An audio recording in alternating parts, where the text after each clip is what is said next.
A bodyguard, a lie, and a ring she was never meant to wear. What happened in between? Isla Duval had lived her whole life in glass towers and golden cages. To the world, she was the heiress of Duval Enterprises, polished, untouchable, a symbol of legacy wealth wrapped in designer silk. But behind closed boardroom doors, Isla wasn't powerful. She was owned by uncles who smiled too much, by investors who saw her last name, not her mind, by a family more interested in preserving a brand than protecting her.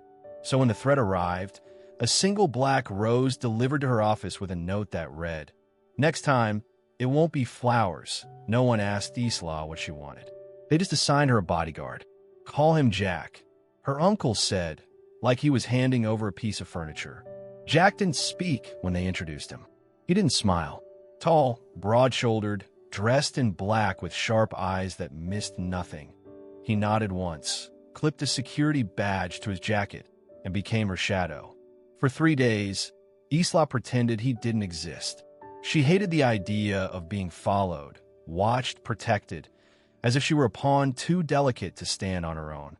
But Jack didn't hover. He didn't make small talk or act like the hired muscle most bodyguards did. He simply observed, quiet, controlled, like a man who knew exactly when to strike, but saw no reason to waste energy. It unnerved her more than she'd admit. But nothing unnerved her as much as the night of the charity gala. Isla knew how to wear a gown like armor, knew how to smile for photographers and sip champagne while predators in tuxedos discussed her future like she was a merger waiting to happen. What she didn't know was that her family had already decided to sell her out. She heard it by accident, a conversation behind velvet curtains, her uncle's voice low and cruel. "Once the vote passes, she's out. The trust dissolves, and we keep the company clean. And the girl, let Jack handle that. He's not just security." Her blood ran cold. By the time she slipped away from the ballroom, her hands were shaking. The marble hallway blurred at the edges as panic clawed up her throat. But before she could fall apart, he was there. Jack, leaning against the wall, like he'd been waiting for this exact moment. "You heard them," he said, voice like gravel and steel. She spun around, every instinct telling her not to trust anyone, especially not him. "They said you're part of this." Jack's gaze didn't waver. Instead, he reached into his jacket and pulled out a small flash drive. "Not part of it," he said calmly. "I'm the reason you're still standing." Isla stared at the drive in his hand. "What is that?" "Proof of everything they're hiding, everything they're planning." Her pulse hammered in her ears. None of this made sense. "Why would you help me?" she whispered. For the first time, Jack's expression softened, just a fraction, enough to make her stomach twist in ways that had nothing to do with fear. "Because I wasn't hired to protect your family," he said. "I was hired to protect you." Before Isla could respond, the sound of footsteps echoed down the hall. Voices calling her name, but not with concern, with intent. Jack stepped closer, his presence steadying her panic. "If you stay, they'll ruin you. If you come with me, I'll show you who's really in control." Isla hesitated for half a heartbeat, and she took his hand, because whatever danger Jack represented, it felt safer than the lies she was raised in. And as he led her into the shadows of the unknown, Isla didn't know his real name. She didn't know his real power, but she was about to find out that the man paid to guard her life was about to steal her heart. The moment Isla's heels hit the pavement outside the gala, reality snapped back like a whip. Cold night air, the distant hum of traffic, and Jack, no longer a shadow, but a force pulling her toward a sleek black car parked where no valet would dare. "How do you have this?" Isla demanded as they slid inside, her fingers tight around the flash drive he'd given her. Jack didn't answer. Not yet. He drove in silence, weaving through city streets like he'd memorized every exit strategy before she even knew she needed one. Isla's mind raced. Every instinct screamed at her to call someone, the police, her lawyer, anyone. But who could she trust when her own blood had weaponized her life? Finally, after 10 minutes that felt like hours, Jack pulled into an underground parking garage beneath a building she didn't recognize. No logos, no security desk, just concrete and shadows. He killed the engine and turned to her. "Plug it into your phone," he said, nodding at the drive. Isla Hesitative. Why not a computer? Because every Duval device is compromised, including yours. Her stomach dropped. With shaking hands, she connected the drive to her phone, heart pounding as folders appeared, labeled in ways that made her throat tighten. Offshore accounts, illegal board votes, trust termination docs, and then asset neutralization, ID. Her initials, her entire life reduced to a file in a folder about erasing obstacles. Isla's vision blurred as she opened the document. A step-by-step plan outlining how to quietly remove her from the company, freeze her accounts, and institutionalize her under claims of mental instability if she resisted. They were going to make me disappear, she whispered, horror sinking in. Jack's voice was low, steady. That's what they do to liabilities. She looked up at him, eyes blazing now. And what are you, Jack? Their fixer who grew a conscience. For the first time, something flickered in his expression, almost like amusement or regret. I was never their fixer, he said quietly. Before she could press further, her phone buzzed violently in her hand. Calls, messages, dozens of them flooding in from family, executives, even media contacts. The narrative had already begun. Headline: Isla Duval suffers breakdown at gala. Family expresses concern. Her hand shook. They're framing me. Jack nodded once. They move fast. That's why we have to move faster. Where? To do what? I don't even know who you are. Jack reached into the glove compartment and tossed her a passport. Her face stared back, but the name wasn't Isla Duval. It was someone else entirely. Her breath caught. What is this? Your lifeline, Jack said. If you want to win, you disappear first. On your terms. Isla's pulse roared in her ears. Every part of her upbringing told her this was madness. That she should run back, explain, fix it like she always did with charm and compliance. But then she looked at Jack, really looked. Calm, controlled. But beneath that, a flicker of something else. Not pity, respect. You've done this before, she said softly. Jack didn't deny it. I've helped people who were never meant to survive the game they were born into. Isla closed her eyes for a moment, feeling the weight of everything crash down. And when she opened them, something inside her had shifted. Okay, she said, voice steady now. What's the plan? Jack's lips curved. Not a smile, but approval. First, he said, starting the engine again, we burn their playbook. As they drove into the night, Isla didn't know where this road would end. But for the first time in her life, she wasn't waiting to be saved. She was choosing to fight. And the man beside her, he wasn't just a bodyguard anymore. He was the only man willing to risk everything for her freedom, even if it cost them both their hearts. The safe house wasn't what Isla expected. No dark bunker, no flickering lights or shady allies waiting in corners. It was a penthouse, minimalist, sleek, walls of glass overlooking a city skyline she barely recognized now that she wasn't at the top of it. Jack keyed in a security code without a word, his movements precise, like muscle memory built from years of knowing no place was ever truly safe. Isla stepped inside, hugging the borrowed jacket around her shoulders. Her gown from the gala felt like a costume from another life, discarded somewhere in the back seat of his car. I thought disappearing meant hiding, she muttered, eyeing the luxury space. Jack locked the door behind them. Hiding is for people who are afraid. And what does this make us? She challenged, crossing her arms. Jack glanced at her, that unreadable gaze pinning her in place. This makes us ghosts, he said. Invisible until it's too late for them to stop us. He moved toward a sleek console table, pulling out a secured laptop and connecting the flash drive. Isla followed, unable to shake the chill that came from knowing her entire world had collapsed in less than an hour. As files loaded, Isla finally asked the question clawing at her sanity. Who are you, Jack? He didn't look up. Your protection detail. Don't give me that, she snapped, stepping closer. You're not some renegade with a black belt. You have passports, a safe house. That flash drive didn't come from a family vault. It came from inside their network. Silence. Then Jack spoke, low, controlled. I used to work for people who fix problems the law can't touch. When I realized I was cleaning up for the same kind of men who destroyed lives like yours, I walked away. Isla's breath caught. And now I choose which side I'm on. Their eyes locked, and for a moment, the air between them shifted. It wasn't just tension, it was recognition.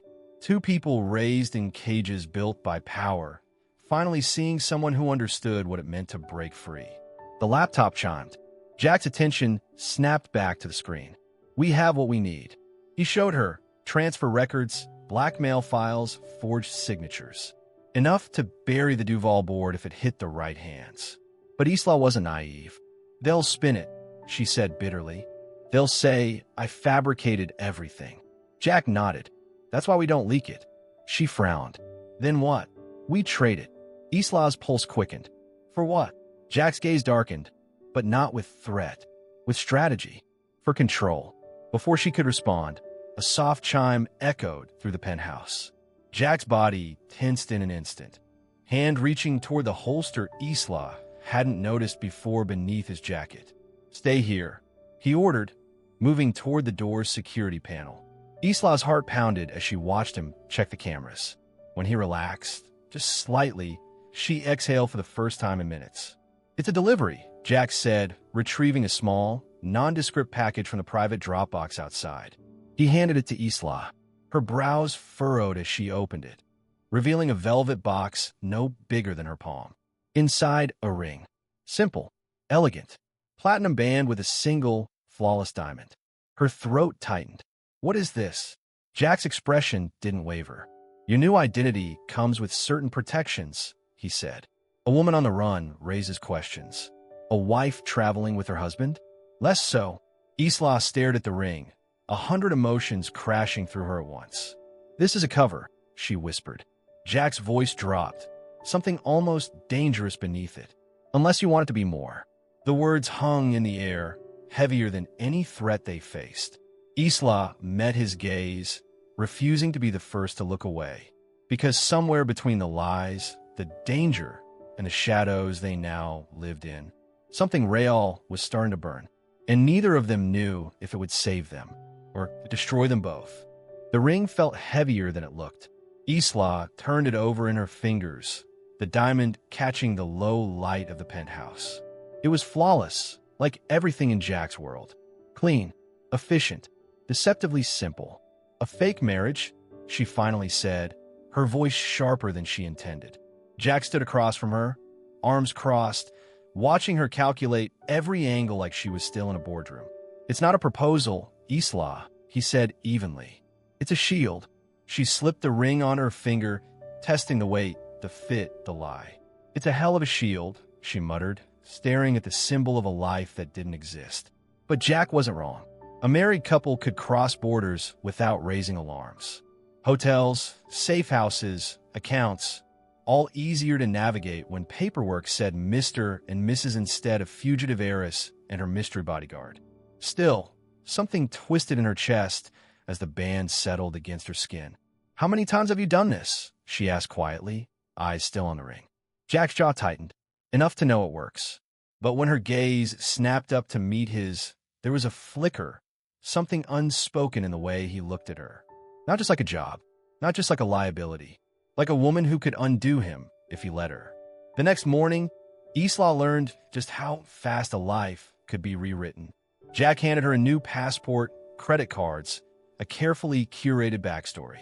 They were no longer Isla Duval and Jack whatever his real name was. They were Mr. and Mrs. Carter, newlyweds on an extended honeymoon, traveling light, no questions asked. Their first stop wasn't some remote hideout. It was a luxury hotel in Geneva, because in Jack's world, hiding in plain sight was safer than running. Isla stepped into the marble lobby, her heels clicking against polished floors, the ring on her finger catching the concierge's eye. Welcome back, Mr. and Mrs. Carter, the man said with a polite nod.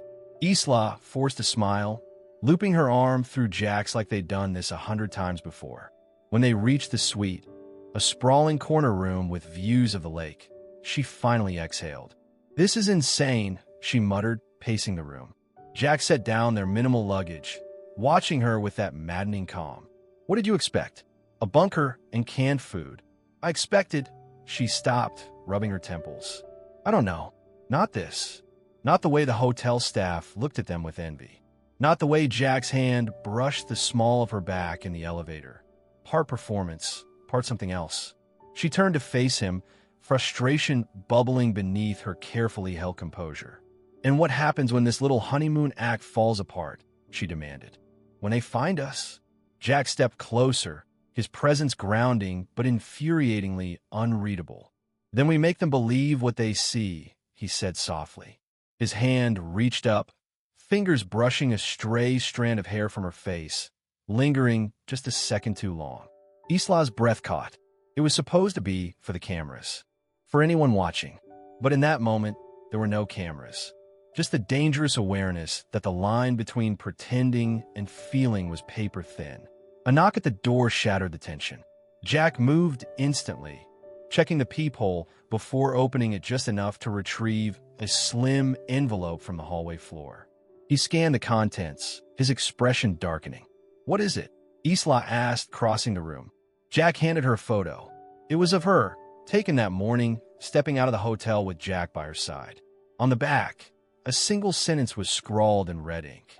Even brides can bleed. Isla's stomach dropped. They know where we are, she whispered.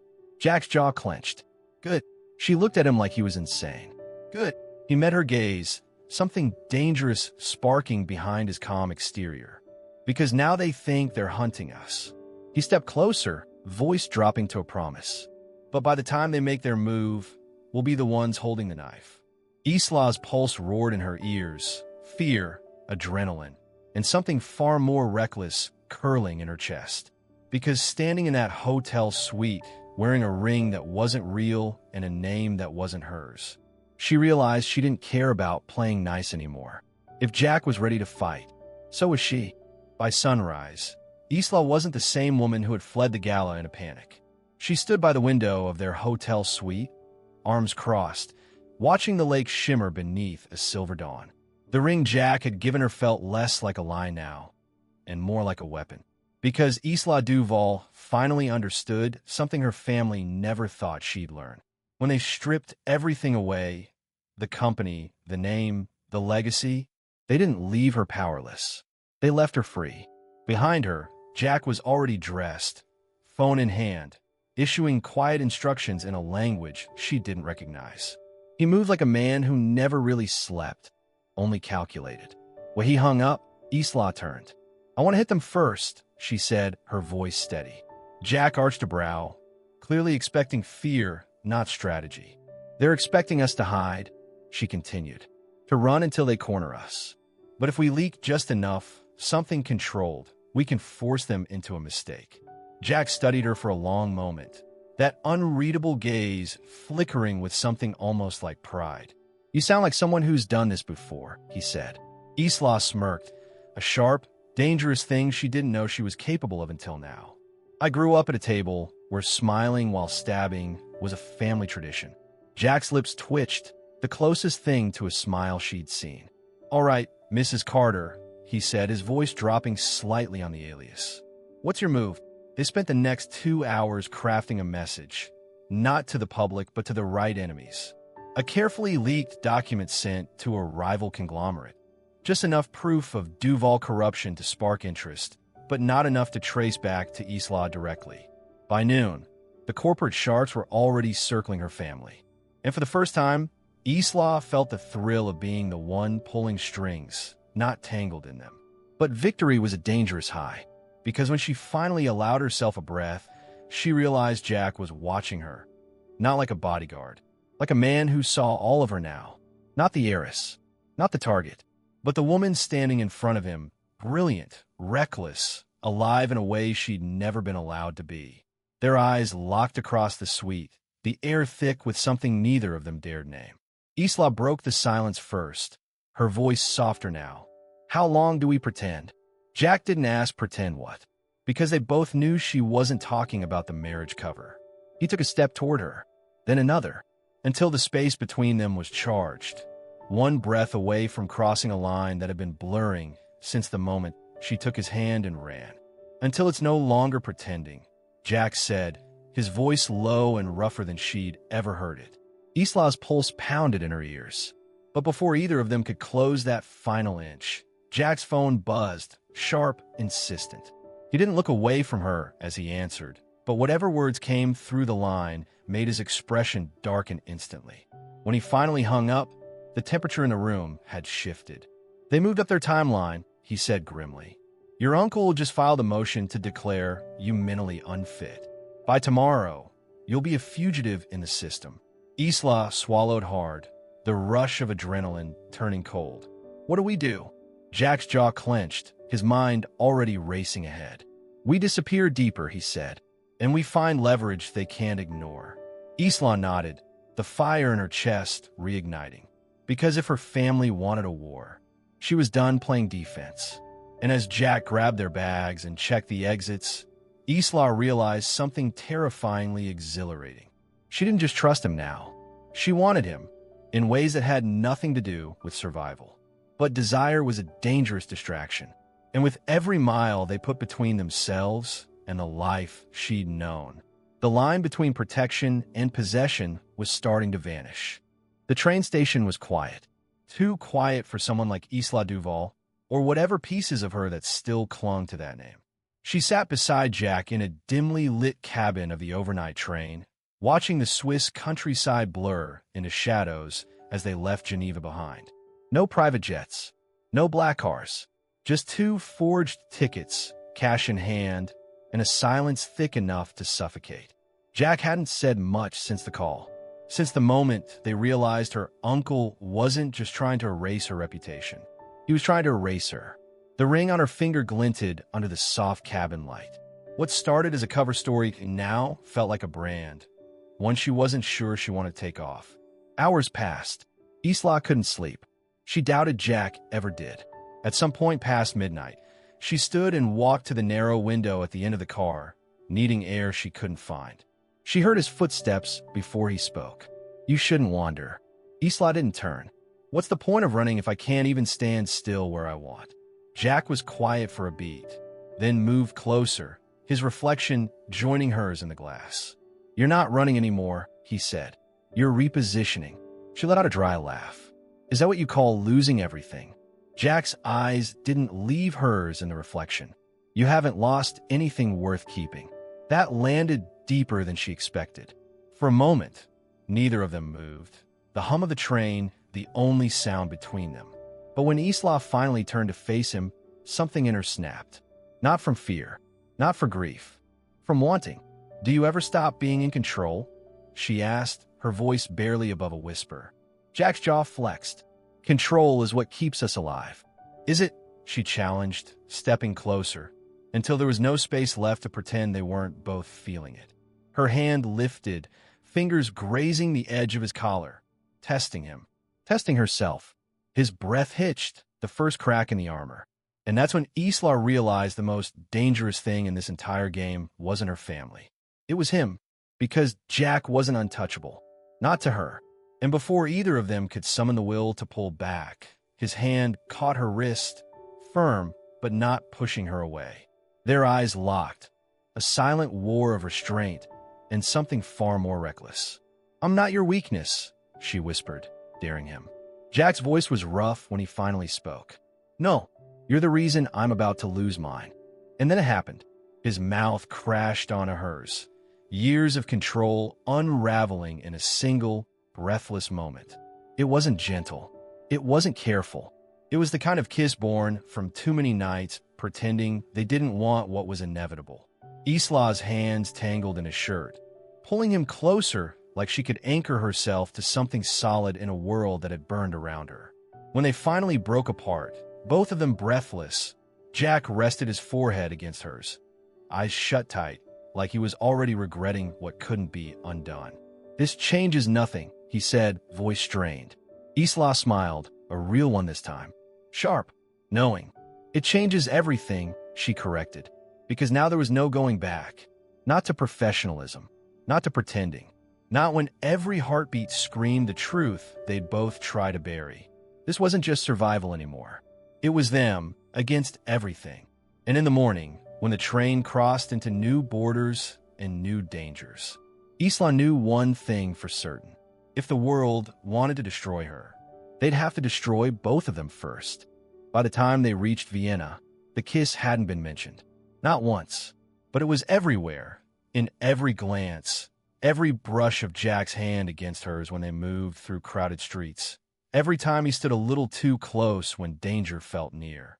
Isla told herself it was smart, tactical, but her heart knew better. They checked into a modest apartment under yet another set of names. Jack swept the place for bugs, weapons always within reach, while Isla dug through the files they'd stolen. That's when she found it, buried in the encrypted documents, a name that didn't belong to the Duval family. It belonged to Jack. Her blood ran cold as she clicked through the files, surveillance photos, reports, payment logs. Jack's face, Jack's past, except not as a bodyguard, as a ghost operative, a fixer tied to black-budget operations, the kind of man hired to make problems disappear permanently. And one contract date stopped her heart entirely. Assigned to Isla Duval. Status, pending, hold for further instruction. Her vision blurred. Before she could process it, Jack's voice came from behind her. You weren't supposed to see that. Isla spun around, betrayal slicing deeper than fear ever could. You were sent to kill me, she said, her voice cracking between fury and disbelief. Jack's face was stone, but his eyes for once showed regret. I was assigned to monitor you. If you became a liability. If Isla's laugh was hollow, bitter. You were waiting for permission to pull the trigger. Jack stepped forward, hands raised like he could calm a storm already tearing through her. That was before I knew what they were really planning. Before I knew you. She backed away, the ring on her finger feeling like a shackle now. So what is this? She spat, holding up her hand. Part of the cover? Or just easier to eliminate me when I'm close enough?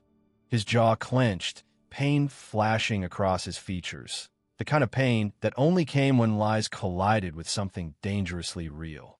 I walked away from that contract the moment I realized you weren't the enemy, Jack said, voice low and raw. I've been protecting you ever since. Isla's heart pounded, every memory of the past week twisting into something darker. The kiss, she whispered, suddenly unsure of everything. Was that protection too? Jack didn't answer right away, and that silence nearly shattered her. But then he closed the distance between them, slowly, deliberately, until his hand gently cupped her face. No, he said, his voice barely holding steady. That was the first real thing I've felt in years. Tears burned at the edges of Isla's vision, but she refused to let them fall. Why should I believe you? Jack's thumb brushed her cheek, not possessive, but like he was memorizing her before she slipped away. Because if I wanted you dead, his voice cracked, I wouldn't be standing here praying you don't walk away. The words hit harder than any bullet. Because Isla knew, in the depths of her bones, that he was telling the truth. But truth didn't erase betrayal. She pulled back, swallowing the lump in her throat. I need air, she whispered, grabbing her coat. Jack didn't stop her, didn't follow. Because some battles couldn't be won with strategy, only time. Isla stepped into the cold Vienna night, the city lights blurring as her mind raced. She'd trusted him with her life. She'd almost trusted him with her heart. And now she had to decide if loving Jack was worth risking everything, even if it meant giving her heart to a man who was once paid to end her story. The cold bit at Isla's skin as she walked aimlessly through the streets of Vienna, her mind spinning faster than her feet could carry her. Jack had been sent to kill her. That truth echoed louder than the footsteps behind her, louder than the city noise, louder than her own heartbeat. And yet, she wasn't afraid of him. That was the worst part. She should have been terrified, furious, done. But every time she tried to summon hatred, all she felt was the weight of that kiss and the way his voice cracked when he asked her not to walk away. By the time dawn broke, Isla found herself standing on a quiet bridge overlooking the river, numb, exhausted, but clear-headed for the first time in days. She wasn't that naive heiress anymore. She wasn't a pawn in her family's game, and she wasn't going to let betrayal define her. When she returned to the apartment, Jack was still there, sitting in the dark, elbows on his knees, staring at the floor like a man waiting for a sentence he knew he deserved. He stood the moment she walked in, but didn't speak. Isla shut the door softly behind her, her gaze steady. "I'm not forgiving you," she said, voice calm but resolute. Jack's jaw tensed, but he nodded, accepting it. "I'm not asking you to." She took a step closer. "But I'm also not running from you." That made him look up, confusion flickering across his face. "I don't trust you," she continued. "Not fully. Maybe never." Jack swallowed hard, like each word cut deeper than a blade. "But I know this much." Isla's voice softened, but her eyes burned with something fierce. "You had a choice, and you chose me." Silence stretched between them, heavy, fragile. Finally, Jack spoke, his voice rough. "What now?" Isla exhaled, pulling a folder from her coat, documents she'd lifted while clearing her head. "Now we finish this," she said. "Together." She spread the papers across the table, evidence of her family's crimes, the offshore accounts, the bribery trails. But there was more, a hidden clause buried in corporate filings. Her uncle's Achilles heel. "If we expose this," she said, pointing to the document, "he loses everything. Not just the company, but his freedom." Jack scanned the pages, a flicker of admiration breaking through his otherwise grim focus. "You found this in a night?" he asked. Isla allowed herself the smallest smile. "You're not the only one who knows how to disappear and hunt in the dark." For the first time in hours, Jack's posture shifted, pride mixing with something deeper. Respect. They spent the next day coordinating a leak to international authorities. Anonymous tips, encrypted data drops, every piece of evidence planted where it would do the most damage. By nightfall, news outlets were already swirling with rumors. Her uncle was cornered, but victory wasn't without cost. As they packed to leave, Jack hesitated, his hand lingering on the fake passports. "You don't have to disappear anymore," he said quietly. "You could go back, clear your name, start over." Isla looked at him, really looked, at the man who was once sent to end her life, but somehow became the only person who made her feel alive. "I don't want the life I had," she said softly. "I want the one I choose." Jack's throat worked around words he didn't dare speak. So Isla did it for him. "I'm not asking for forever," she whispered, stepping closer. "But I'm not done with you yet." For a moment, Jack looked like the world's most dangerous man, undone by the world's most dangerous woman. He reached into his pocket, pulling out the ring, the one that started as a cover story. This time, he didn't say anything as he slid it back on her finger. And Isla didn't need him to, because sometimes survival wasn't about escaping death. It was about choosing who you wanted to live for. And as sirens echoed faintly in the distance, signaling the fall of the Duval Empire, Isla and Jack slipped into the night, not as fugitives, but as partners, in crime, in freedom, and maybe in something dangerously close to love. 6 months later, no one called her Isla Duval. Not in Morocco, not in Paris, not in the small coastal town where she now woke to the sound of waves instead of boardroom alarms. Her name was whoever she wanted it to be. And today, she was simply Isla, barefoot on a sunlit balcony, wearing a linen shirt that definitely wasn't hers, sipping coffee that tasted like freedom. Behind her, the sound of papers shuffling made her smile. Jack never really stopped working. Even when they weren't running, he treated life like a mission, scanning news feeds, checking burner phones, keeping tabs on enemies they'd already beaten. Old habits, or maybe protective instincts he'd never shake. "Anything interesting?" Isla asked without turning. Jack's voice was calm, but she could hear the edge of a smirk. "Your uncle's trial starts next week. Looks like he's naming names." She laughed softly, setting her cup down. "Pity I won't be there to watch." Jack appeared behind her, wrapping an arm around her waist, the kind of touch that once felt dangerous but now felt like home. "You'd be bored," he murmured against her ear. "No one makes power plays like you anymore." Isla leaned into him, her gaze drifting to the horizon where sea met sky. For a moment, silence stretched, but it wasn't heavy like before. It was peace, or as close to peace as two people like them could get. Her fingers toyed with the simple band on her finger. the same ring he'd slipped back on that night in Vienna. They never talked about what it meant now. There was no wedding, no vows, just a shared understanding that whatever this was, it was theirs. Finally, Isla spoke, her voice softer than the breeze. Do you ever think about stopping? Jack didn't pretend to misunderstand. He was quiet for a beat, then pressed a kiss to her temple. Stopping isn't in my nature, he said. But with you, I don't mind slowing down. Isla smiled. A real one, the kind she never knew she could wear. But before the moment could settle too deep, one of Jack's phones buzzed on the table inside. He didn't move. Neither did she, because they both knew people like them didn't get true endings. There was always another shadow, another threat, another reason to stay sharp. But as Jack's hand found hers, threading their fingers together, Isla realized something vital. She wasn't afraid anymore. Not of the past, not what came next. Because for the first time in her life, she wasn't someone's pawn. She wasn't a Duval. She was Isla, the woman who survived betrayal, danger, and a man who was supposed to end her, but instead became the only person who truly saw her.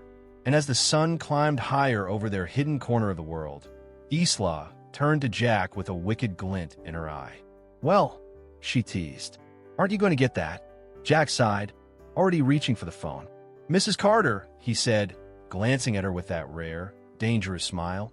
I thought we agreed. No work before coffee. Isla laughed, stealing one last kiss before walking inside. Because whatever waited on the other end of that call, they'd face it, together, like they always did now. No taitas, no lies, just two dangerous hearts, bound by choice. And that was worth more than any fairy tale ending. It was freedom,